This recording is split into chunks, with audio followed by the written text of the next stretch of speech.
Kali ini saya akan membahas tentang ground pada sistem tata suara. Ground itu dalam sistem tata suara tidak hanya penting tapi wajib hukumnya, karena sistem suara tidak mungkin dan tidak bisa akan digunakan atau tersaji untuk audiens atau public address apabila sistem itu tidak dilengkapi dengan ground. Ground ini tidak hanya sangat penting tapi wajib, karena posisinya berdampingan dengan sumber daya atau listrik. Terlepas dari sistem suara itu kecil atau besar, ground harus tetap dipakai, karena kalau ground ini tidak terpasang atau tidak terpakai, kemungkinan sound yang akan disajikan ke audiens atau public address itu akan humming atau booming atau broming ya. Jadi ground ini tidak hanya penting tapi wajib.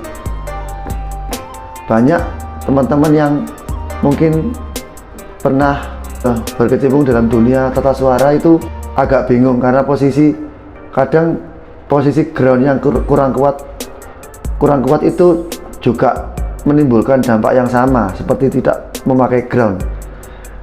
Tidak menggunakan ground atau ground yang kurang kuat juga sama. Jadi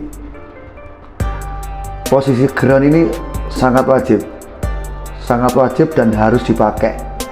Kalau perlengkapan lain seperti lighting atau dinamo dan segala macam, mungkin ground bisa dipakai untuk nomor 2, tidak wajib maksudnya. Tapi kalau audio ini harus.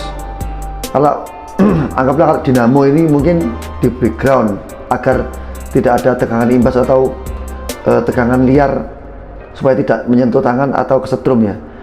Tapi kalau ground ini bukan hanya itu, jadi tegangan imbas yang harusnya di groundkan atau dikebumikan ini kalau nggak sampai nyampe, nggak tersalurkan ke radio atau bumi, ini akan posisinya akan bergentayangan. Jadi akhirnya menimbulkan dampak yang sangat terasa ya, suara broming atau humming gitu. Jadi kalau ada teman-teman yang sebelumnya tanya di DM di IG atau di kolom komentar, penting nggak sih ground?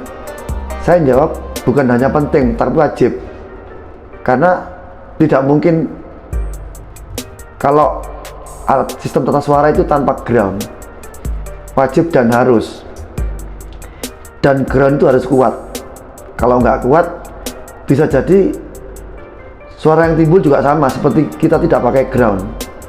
Ground penting, wajib, dan harus kuat. Nah itu intinya. Jadi ulasan ke depan akan saya jabarkan untuk posisi ground yang benar dan untuk mengukur kurang bagusnya ground antara pas, nol, dan ground itu bagaimana mengukurnya. Ke depan akan saya jelaskan lebih detail lagi cara-caranya untuk mengukur, agar teman-teman yang masih belajar dunia audio juga bisa mencoba langsung cara memasang ground yang benar, terus ground yang bagus, agar sound yang keluar ini, public address ini, suaranya bersih, tidak ada humming, tidak ada broming. Sekian penjelasan dari saya. Kurang lebihnya minta maaf. Kalau ada masukan silahkan ketik di kolom komentar. Terima kasih, semoga bermanfaat.